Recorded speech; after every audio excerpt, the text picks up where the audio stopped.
Hello, this is Genevieve Fontana coming to you from Canisius University in Buffalo, New York, and you are listening to the Did You Know podcast. You might not know it, but we have eco-heroines around our campus working to make it sustainable for future generations. For each show, I will spotlight earth-friendly initiatives and sit down with the change makers of our institution.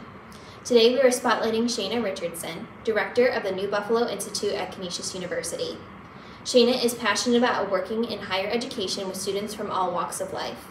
With a transformative education, she has chosen to come back to our institution to continue to have an impact on as many lives as possible.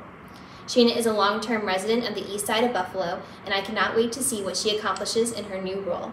Thank you so much for being part of this project and speaking with me today. You're very welcome. So can you introduce yourself and explain a little bit about what you do at Canisius? Okay, so my name is Shana Richardson, and I am the very recently appointed director of the New Buffalo Institute. Yes. So about a month into the position, I do have much more extensive history with Canisius. So that's my current role, but I'm also an adjunct in the Higher Ed Student Affairs Administration grad program, and I worked in HOP for many years, and I attended Canisius. But the new director role right now, I guess the goal of the Institute is to really try to connect the community with Canisius in a more effective way. So directing that effort, I'm really excited about the opportunity. That's awesome. Yeah.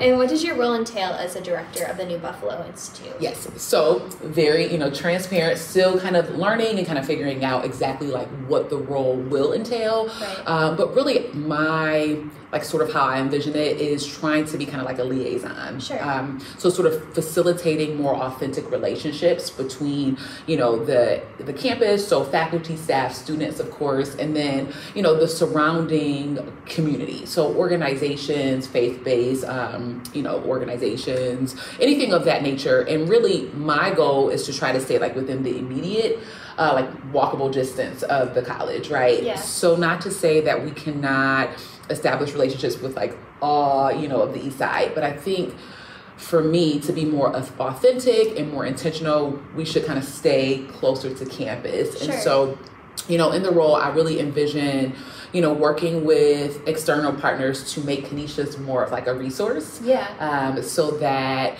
those in the community see us as neighbors, right? Not just an institution that is sort of apart from the community, but that is sort of working in a very integral way with the community. So that's my vision, and what I'm hoping to accomplish. And we have such a unique position being located just in the middle of our neighborhood, and we don't want to be an island. We want to be collaborative. Exactly. With people. So exactly. I'm excited to see how you do that with your role. Me too. I'm excited to see how I do it too. Not exactly, still sort of what's the phrase, flying, building the plane as I fly it. But that's exciting. Yeah. Yeah. How has Canisius and a Canisius education shaped you into the person you are today? Oh boy. So I really feel like it has been completely transformative. So, my first, I guess, introduction to Canisius was when I was a kid. I participated in the summer program here. It was the National Youth Sports Program at Kessler back in the 90s. But that was the first time that I really, was set foot on a college campus, saw college as an opportunity, a possibility for me, I should say. And so it really stuck in my mind, the experience I had at Canisius. Right. So much so that when it was time to, apply to colleges, I knew I wanted to stay close, and Canisius was the top on my list of local colleges. Yeah. So just in terms of how it's transformed me, I think first and foremost, being able to come here on a full scholarship was huge. I'm a first generation college student. I'm coming from a background where, there wasn't a lot of financial resources. And so that was huge for me and my family. We did not have to worry about college costs. Yeah. I was able to come, I was able to live on campus. I came in through the ULLC program, which was huge for me. I was very shy, when I first started college, and that program allowed me to meet people before I started. We had a summer program 2 weeks before the semester. So I was able to meet people. I was able to feel more comfortable. And then throughout the whole 4 years, I had that network of support with my peers, the professors, all of those things. So I think if I had to sort of sum it up, I feel like Canisius helped me find my voice. I came in as a very shy, 18-year-old, and left as a much more self-assured, still a little introverted, but much more self-assured person. I would agree. I mean, there's such a sense of community here that you'll find your place. Absolutely. And something that, you're calling, I guess you should say. Definitely. Yeah, that's great that it comes full circle, and now you're working with those students exactly, as well. Exactly. And I would even say, too, aside from like that personal, element, it helped me figure out what I wanted to do. When I came here, I knew, like, I came in right away majoring in English. But that was primarily because I just like to write and read. I didn't really know what I wanted to do. But I found out through, so there were like team learning classes where you could be a TA or a proctor. Yeah. And so I did that. I want to say the first time was like my sophomore year. I was like, oh, wow, like I like teaching, I think, right? Like I was like, I think this could work. And so I ended up doing that for many years. And I think even indirectly, the way that the program was structured kind of taught me like what student affairs was. I didn't I didn't have the language at the time, but I like to like mentor students and interact with them outside of just academia or academics. So it taught me, Canisius, that I like to teach and I like to mentor. And that has really been, the two driving forces of my career. Right, and I also didn't know about HESA until I got here. Yeah. So it's something that a lot of people don't know until they get here, and then a lot of people actually here go into that field. Yes, yes. You but you don't know you don't have the language. Yeah, like what student affairs, because even when I first heard it, I was like, what is it? But when it was described, I was like, oh, like that. I've kind of been doing that already. Right. Yeah. So. And that's cool that TA position opens you up to that opportunity. So awesome. I feel like that too, because I didn't know about, I really cared about the earth, but I didn't really know too much about sustainability. And coming here with this position of committee chair just really drove it home for me and how much we have to care for the earth and everything. So absolutely. And Canisius provided that opportunity for me, like it did for you. So. Canisius is awesome. Yeah, I love Canisius. So with your experience as a resident of the east side of Buffalo and a long-time member of the Canisius community, what possibilities do you see in your new role with the institution? Yeah. So kind of going back to my experience as a kid, I think that during that period in, I guess, Canisius history, there was a better relationship with like the surrounding community, just in so far as there was the National Youth Sports Program right at Kessler, and I feel like that did a really good job of bringing in community children and connecting them with Canisius. And not to say that there's no connection or there's no authentic relationships anymore, but I would love to see that kind of relationship return, right? Where, to me, where you're almost, I'm trying to figure out the best way to say it, but you're almost like showing children in the community that Canisius is a possibility for them down the line, right? I think that, of course, while we want to and we should want to authentically engage with the community outside of personal gain, right? The reality is we're still an institution. An institution is going to survive by enrollment. Right. It cannot survive without students. And so to me, I think it should be a priority to, make Canisius feel like a place where eventually, families can send their kids, right? And so I think you do that by having that connection, right? Where, it feels like home to people before maybe they get there, right? And so that's what it felt like to me when I was a kid. I felt so comfortable at Canisius that when I came, it was already familiar. You know what I mean? And so, that's what I think ideally would want to see. I think that involves rebuilding some level of trust with the community, letting the community know that, Canisius is not self-serving. It's not just about enrollment, right? But we really do want those healthy relationships between the school and the community residents. So because I kind of see things from both perspectives, right? As being a resident of the East Side, but also being a very much a part of the Canisius community. I can see how maybe those in my residential community look at Canisius as sort of like, just maybe sitting there, not fully integrated. Exactly. But also knowing the inside, I know like the very genuine people here at Canisius, the very genuine desire to change that. So I don't think I can in any way do that alone. I don't think the New Buffalo Institute is just gonna, you snap your fingers and that happens. But I'm excited about being a part of, maybe facilitating providing that connection. Definitely. Yeah. Definitely. Is there any of those, like you're talking about the sports program that was very influential in your life? Is there anything like that right now? So I was so excited to hear, like when I was going through the interview process, that that Canisius this summer is a Say Yes campsite.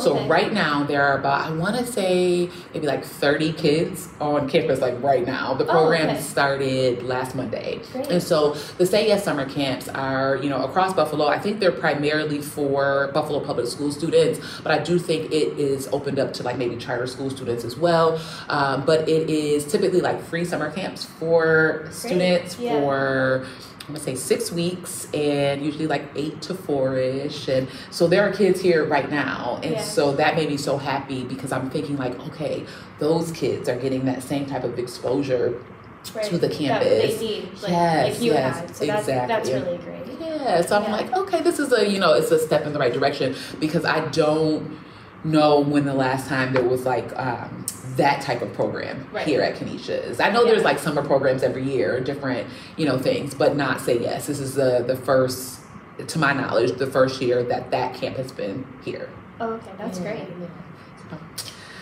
In your opinion, what opportunities exist for Canisius to work with neighboring Hamlin Park communities? So I'm a Hamlin Park resident. And so actually, so even though I'm only like 4 or 5 weeks into the role, I've already had an opportunity to do some connection and some engagement with the Hamlin Park community. So there is the Hamlin Park Taxpayer and Community Association. And, you know, I did not in any way establish this. This was already, there was already a connection established between NBI, the New Buffalo Institute, and Canisius. But I was able to kind of step in and continue some of the things that's going on. So the Hamlin Park Taxpayers and Community Association will sometimes have like meetings regarding certain things here. I was able to secure some space for them on campus. We are the university partner for a project called Legacy Cities. Okay. I'm not sure if you're familiar with it, and I'm still learning, to be honest, right? But my understanding, because there's only been one meeting so far that I've attended, but my understanding is, so it's a City of Buffalo initiative, but we are also connected as the university partner, and then with the Taxpayer Association, with the eventual goal to build more houses in certain like areas of the city that could benefit from like more like revitalization, and Hamlin Park being one of those. Maston also, but Hamlin Park is also the area where they're going to, you know, hopefully eventually build some more houses. So that's a big initiative for sure. I will be, when they kind of start back up again in the fall, I'll be attending the meetings once a month for the association, just so that I can better connect with them, see what kinds of initiatives are going on, and hopefully bring Canisius into some of those. Additionally, so there's Hamlin Park School 74, which is like right on the corner of Northland and Wohlers. So it's right in that community. And, you know, and I literally can walk around the corner, so I don't know why I was like drawing a blank. But so one of the initiatives with NBI is to work very much in the Buffalo public school system in a number of different ways. And so there are Saturday academies that BPS has. I do know about those. And so we are hoping to do some at Hamlin Park at the school, right? So I think those are just a couple of ways to get started.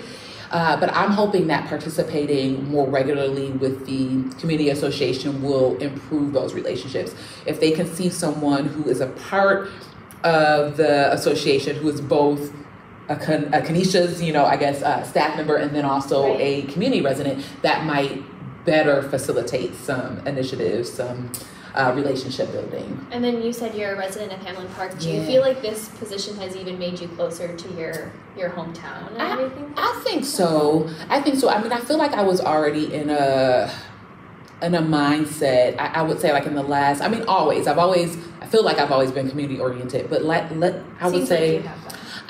you know, but knowing you for a short amount of time, I feel like you have that. Well, thank you. I do feel though, like in the last 4 or 5 years, I've been thinking a little bit more critically about how I can do more, right? And I think that even is one of the reasons why I applied for this position. How can I do more? How can I show my children that, you know, like what it means to like really authentically engage? And so I do think this position, even in the first, you know, few weeks, is getting me to think differently about you know, how I am showing up as a resident, how I can be more neighborly, and you know, all of those things. Yeah, that's really great.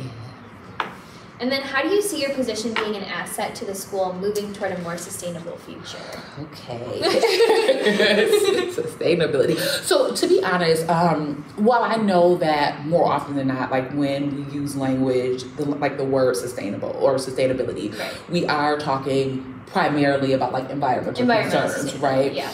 I do understand it as, you know, kind of bigger than that too. You know, like my understanding of sustainability, which certainly connects to the environmental piece, is how can we, as citizens, live in such a way that we are not compromising the next generation's ability to, you know, live as well. And so that to me, of course, has an environmental component. It also has a social component, certainly like an economic component. And so when I think about sustainability, I'm thinking sort of larger. And in this role, and I shouldn't say larger, because the environmental piece is huge. Like we can't do any of those things if we don't have a place to do it, right? So I don't mean larger in that way, but I think that when I think about this role, because so much of it is connected to that social piece, right? Like the equity and how, you know, to build better, more complete communities. I think that, you know, part of what I hope to do is try to like connect those three aspects a little bit better: the environmental, the economic, and the social. This position in terms of like, you know, helping the institution move forward, I think one of my goals is to try to, while I think it's nice and useful to cast a wide net when you are trying to engage with the community and do outreach, I also think that that can also make it difficult to have authentic, sustained relationships. So I want to kind of rein it in. So when I think about sustainability, I want to focus on, you know, like maybe a handful of relationships with community partners so that we can sustain those relationships, and build upon them for sure. I know we also have, so we have the East-West Community Garden. Yes. Lafayette. Yep. And I know there is certain plots in the garden sectioned for or saved for community members. So that's really exciting. Definitely. As well. Yeah, just something. I mean, I think it's nice and important, and just I think really uplifting to see people excited about doing things like directly in their community that impacts their community. So. I'm excited about that. Me too. And then, what are some ways in which you make earth-friendly choices in your life? Okay, so I'll be honest. I am trying to be, you know, more, you know, environmentally conscious, and you know, it's not something that has always been like at the top of my priority list. But I feel like whenever, like for most people, like when you have kids, you start to think about the world very differently. And so I have 3 kids, and, you know, I'm always thinking about, okay, like what are we leaving for them? And then like for their kids and so on and so forth. So I do feel like in the last, you know, almost 12 years that I've been a parent, I've thought more about it. And so I'm always trying to just be more mindful of like, you know, everyday habits. So even something as simple as, you know, when everyone's brushing their teeth and then like turn the water off while if you're not literally using the water, it doesn't need to be running, right? Encouraging them to take shorter showers. We try to avoid driving if we don't have to, right? And even the fact that both my husband and I have been really conscious about finding jobs where we don't have to drive far, right? Just to, you know, from that standpoint, trying to ride our bikes more as opposed to, you know, those types of things. And so I don't know that they're like monumental, but I think that they are small, like individual things that we're doing, trying to, you know, go plastic free. We are certainly, you know, big recyclers. So just things like that. You know, we bring our reusable bags to the grocery store and, you know, so stuff like that to try to make whatever impact we can. Right. And I think someone said it the other day, they were talking about how going sustainability or zero waste is like a diet. And I think that there's like no better way to explain that, because it's a lifestyle change, really. It's important to do what you can in your life, and you don't have to completely change your life. But whatever works, you know, for you and your family, I think that's really great. I mean, and we think about like down the line where, you know, we're not there yet, but like what we will do, what kinds of things we will do once the kids are like, you know, out of the house, even like downsizing, you know, stuff like that to, you know, just kind of Sure. You know what I mean? And we have not gotten there yet. We're trying, but even like trying to shift more to like plant-based diets, like we're definitely not 100% there, but we are thinking about it, and we're conscious of trying to eat like less meat. Yeah, like there's like the Meatless Mondays, yes. or more like humanely sourced meat and stuff like that. So that's a great way to go. So we're trying, little baby steps and whatnot. And then so we all know that becoming a sustainable individual, like we were saying, is a process. And what are some things that you hope to implement? You said downsizing. Yeah, downsizing. Trying to be a little bit more like minimalist, right? Because I just feel like there's so much part of like waste is like we just have too much stuff. Yeah. And more specifically, too much stuff that we don't need. Right. Right. So trying to be more, I guess, frugal, less, focused on consuming and be, participating in consumerism, so that we can just be more conscious of like using what we need and not like overdoing it. Yeah, definitely. Just getting stuff because you want stuff. To, yeah. More of a need instead of a want. Exactly. Yeah. And then, so what are some ways that Canisius can help you make these changes or support sustainable changes in your life? Yeah, so I've been reading a little on so I know in the most recent Canisius magazine, there was information on, and I feel like I'm going to say it wrong, the Laudato Si. Okay, yeah. I didn't say it wrong. So I've been reading about that and just the different ways that Canisius has been, working towards environmentally. And it's, so I think just seeing what Canisius is doing might provide ideas for me that I can actually implement, in my home, in my life, and certainly being a staff member here and being able to, at least for the time that I'm, here, being able to be a part of that, I think it's helpful and impactful for sure. But I just really I was reading a couple of days ago about, I guess the mission of the Laudato Si, and I'm just going to kind of read it because I don't want to miss.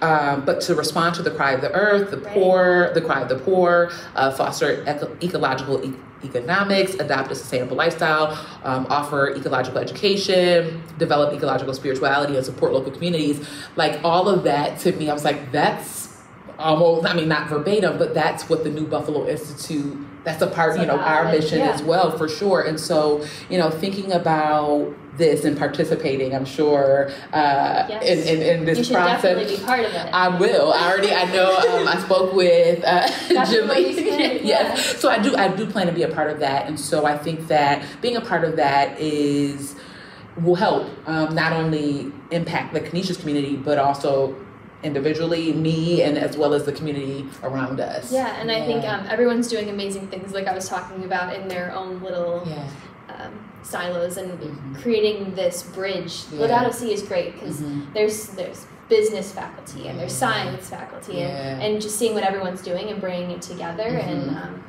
it's empowering. So that'll be great. Yeah. And then what is your vision for sustainability on campus? Oh boy. Okay. I think the concept of sustainability, it's not easy to achieve, right? While I think it's, most people would agree it's very important and very necessary, I think it is one that takes time. As you said, it's kind of like a diet, trying to, implement changes incrementally and trying to stick with them. Right. And, I would imagine that, as is the case with most diets, there's some backsliding.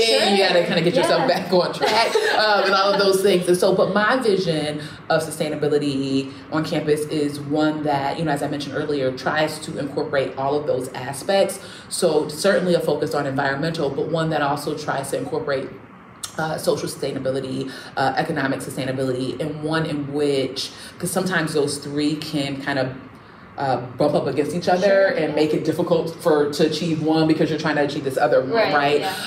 So my vision will be, how can all three of those work together in harmony, so that trying to be economically sustainable isn't compromising one's ability to be environmentally sustainable, and being environmentally sustainable isn't compromising the social aspect. And I don't know exactly what that looks like, but if I had a magic wand and I could enact a vision, one of those, for so many things. But if I had one, that's what I would like to see, right?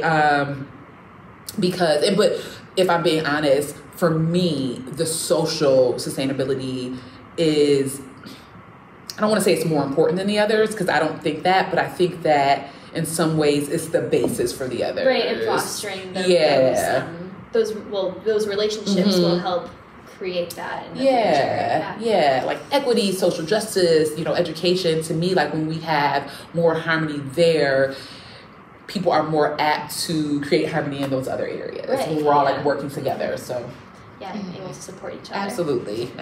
Is there anything you'd like to add? I don't think so. I'm really excited for, this position. I like to be honest. I like to be transparent. I'm nervous about this position, because I'm just like, wow, there's so much, right. But I'm excited. Everyone has been really welcoming. I can't wait until like students are back on campus, so I can kind of like really feel like the energy. What Canisius is like. Yes, like I love. It's quiet right now. Oh yeah, it's very quiet. It's weird. I don't like quiet. Like I like noise and whatnot. And so I'm just looking forward to that. But other than that, I don't have much to add. I'm very excited. I'm very excited for you as well. Thank you. And thank you so much for speaking with me. Of course.